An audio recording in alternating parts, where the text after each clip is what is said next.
Quand il considérait que je pleurais trop, j'avais le droit à une pluie de coups. Parfois, il me sautait même dessus pour marquer mon corps et mon esprit. C'était bien fait pour moi, j'avais pas à pleurer. Quand c'était pas suffisant, il m'attachait les mains, les pieds, il couvrait ma tête avec un drap, l'enroulait autour de ma gorge pour me réduire au silence. Je me rappelle des bains d'eau glacée, la tête maintenue sous l'eau pendant des minutes interminables.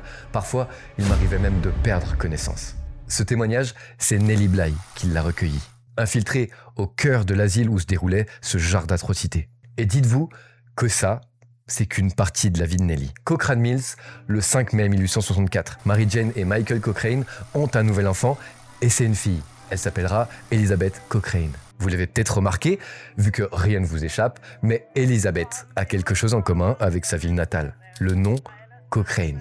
Et c'est pas le fruit du hasard, puisque le père d'Elizabeth est le fondateur de la ville. À la base, il est immigré irlandais et il a vécu le fameux American Dream, en travaillant en tant que juge et en achetant une bonne partie des terres. On peut dire que tout se passe au mieux pour Elizabeth, une douceur qu'on retrouve jusque dans son surnom, Pinky, à cause de sa garde-robe intégralement rose. Mais à ses 6 ans, les choses se corsent. Son père disparaît sans laisser de testament.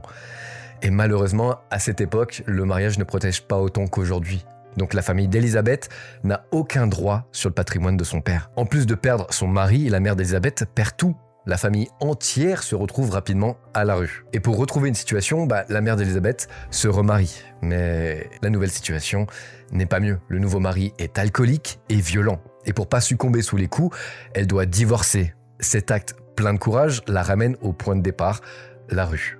Plein de courage. Ouais, parce que divorcer, c'est pas quelque chose de courant. Et c'est même très très mal vu dans ces années-là. C'est d'ailleurs le témoignage d'Elizabeth qui fera pencher la balance. Elizabeth a alors 16 ans. Elle aspire à la littérature, elle écrit des textes et des poèmes, mais la situation familiale est encore critique. Elle sait aussi qu'elle doit travailler pour aider sa mère. Alors, elle entre à l'Illinois Normal School pour devenir institutrice. Malheureusement, sans argent, elle doit abandonner au bout de quelques mois. La famille va naviguer au gré des opportunités et elle finit par déménager à Pittsburgh où Elizabeth va aider sa mère à gérer un pensionnat. On est en 1885. Sa passion pour la littérature ne s'est pas éteinte. Pinky lit tout ce qu'elle peut. Un de ses passe-temps favoris, c'est de lire le journal.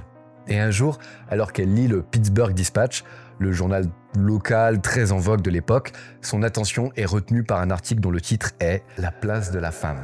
Je vous rappelle qu'on est au fin du 19e, la condition de la femme dans la société est encore très, très précaire. Et ça n'a pas échappé à Nelly, qui voit des jeunes hommes de son milieu, moins éduqués qu'elle, trouver plus facilement du travail. D'ailleurs, le propos de l'article est la parfaite illustration de cette condition, puisqu'il martèle que la place de la femme est à la maison, à faire les tâches ménagères, et toutes celles qui travaillent sont des monstruosités. Chaque phrase la brûle un peu plus, jusqu'à la dernière, celle qui l'a fait exploser. Elle ne peut juste pas laisser ses propos sans réponse. Alors sa plume devient son arme, l'encre coule, son savoir littéraire est enfin mis au service de sa cause. Comme une libération, elle prend la défense de toutes ces femmes opprimées. Et dans cette lettre, elle écrit « Rassemblez les filles intelligentes, sortez-les de la bourbe, aidez-les à grimper l'échelle de la vie et soyez-en amplement récompensés. » Elle l'envoie. La lettre est signée l'orpheline solitaire.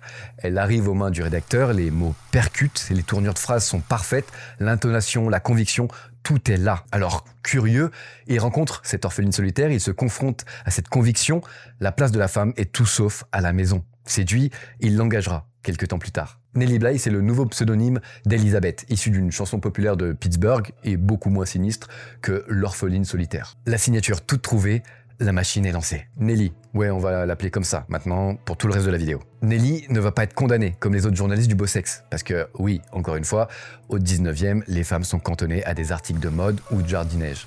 Des sujets dits pour le beau sexe. Après tant de galères, la plume trace son chemin. Investie de ses idéologies féministes, elle va commencer à écrire sur le sujet. Mais c'est pas la seule marginalité qui va la caractériser. Elle est tellement investie qu'elle va s'infiltrer dans les usines pour vivre le quotidien d'ouvrière. Sans le savoir, Nelly se lance dans un nouveau journalisme, le journalisme d'infiltration. Ses premiers articles paraissent et mettent en lumière la vie insoutenable d'ouvrière. Mais encore une fois, tout n'est pas si facile. Ses convictions la rattrapent, des industriels mécontents font pression sur le journal. Et Nelly est rapidement cantonnée à des articles de jardinage. Alors, on parle de Nelly Bly, la pionnière du journalisme d'infiltration. Bien sûr qu'elle ne se contentera pas d'écrire sur le jardinage ou des foutus chapeaux. Rapidement, l'ennui la ronge. Nelly veut du terrain, du vrai. Alors elle tente le tout pour le tout, convaincre son rédacteur en chef de la laisser partir au Mexique. Parce que le pays est sous la coupe du dictateur Porfirio Díaz, et elle voudrait relater le quotidien des Mexicains qui subissent un peu plus chaque jour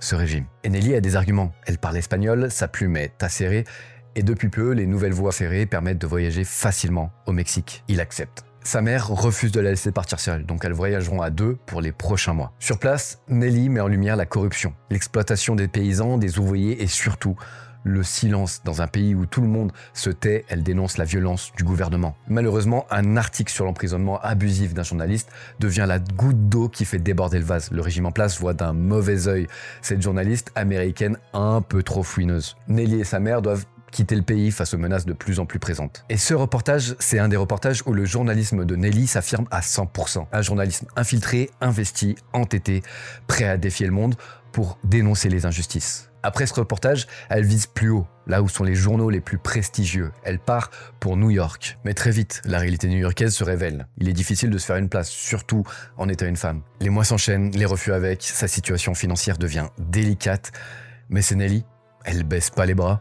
Alors, elle change de méthode. Pour s'ouvrir les portes des rédactions, elle va faire un reportage pour son ancien journal. Et le sujet, ce sera la place de la femme dans le journalisme. C'est un peu un pied de nez à l'article qu'elle a lu quelques années auparavant. Donc, armée d'une accréditation, elle rencontre tous les rédacteurs de la ville. L'article va sortir et créer un grand boom face à l'absurdité des propos tenus par les rédacteurs. Son article est repris par une multitude de journaux et le nom de Nelly Bly se répand. Mais ça suffit pas. Alors, si c'est comme ça, elle passera par la fenêtre. Et c'est comme ça que, un jour, elle se pointe au New York World. Le gardien la bloque, mais elle prétexte qu'elle détient une information importante pour le rédacteur. Elle enchaîne « Si vous en voulez pas, j'irai chez les concurrents, le culot ».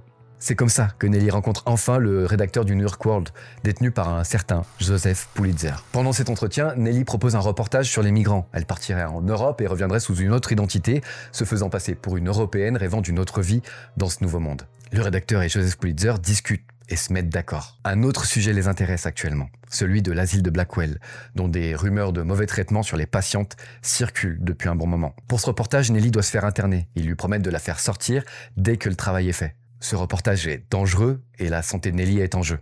Mais Nelly accepte, excitée par le défi. C'est comme ça qu'un jour de semaine, Nelly Brown entre dans la pension pour femmes, celle de la 2e avenue, à la recherche de ses troncs.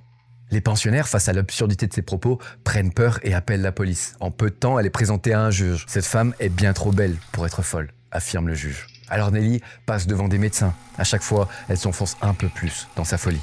Un article de presse est écrit pour retrouver sa famille. Décidément, ils ne veulent pas la mettre à l'asile. Sauf que Nelly Brown n'a pas de famille, puisqu'elle n'existe pas. Alors, faute de preuves, ils n'ont plus le choix, elle est envoyée à l'asile de Blackwell. 10 jours. 10 jours d'enfer, des douches glacées, le silence forcé, des femmes battues, humiliées, oubliées. Les cris s'éteignent, les regards se vident, et Nelly Bly écrit tout, dont ce passage. Qu'est-ce qui, hormis la torture, pourrait rendre fou plus rapidement que ce traitement? Voilà des femmes envoyées pour être soignées.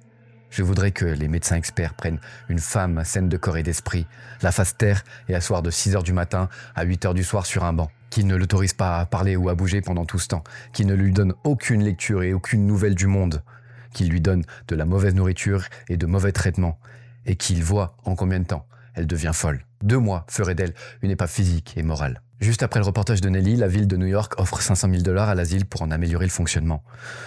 Peut-être que c'est une coïncidence, mais le résultat est là. Grâce à ce coup d'éclat, Nelly devient journaliste officielle du New York World.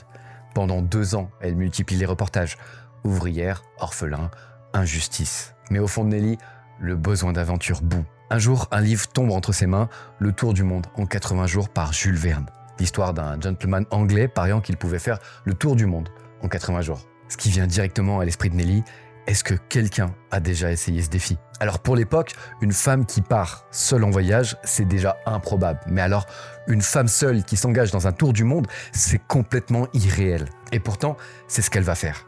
Le 14 novembre, elle embarque sur l'Augusta Victoria en direction de l'Angleterre. Elle passe par Amiens, rend visite à Jules Verne, à qui elle fait une forte impression. Son voyage l'emmène en Italie, en Égypte, au Sri Lanka, en Chine, au Japon. Tout ça en train, en bateau et en montgolfière. Ces lettres envoyées à chaque escale font vibrer toute l'Amérique. Des paris sont lancés, des figurines à son effigie sont vendues. Et le 25 janvier 1890, à 15h51, Nelly Bly boucle son tour du monde en 72 jours et 6 heures. Elle vient de battre le record de Phileas Fogg, le héros de Jules Verne. Et en même temps, de prouver qu'une femme peut aller là où on lui disait de ne jamais aller. Après son voyage, elle ne se repose pas sur ses lauriers, elle continue de dénoncer trafic de bébés, pauvreté, corruption. Elle interviewe même Emma Goldman, figure anarchiste et féministe. Mais à 35 ans, elle surprend tout le monde. Elle se marie avec un riche industriel de 40 ans, son aîné. Alors c'est peut-être par amour, peut-être pour sauver sa famille après la mort de son frère.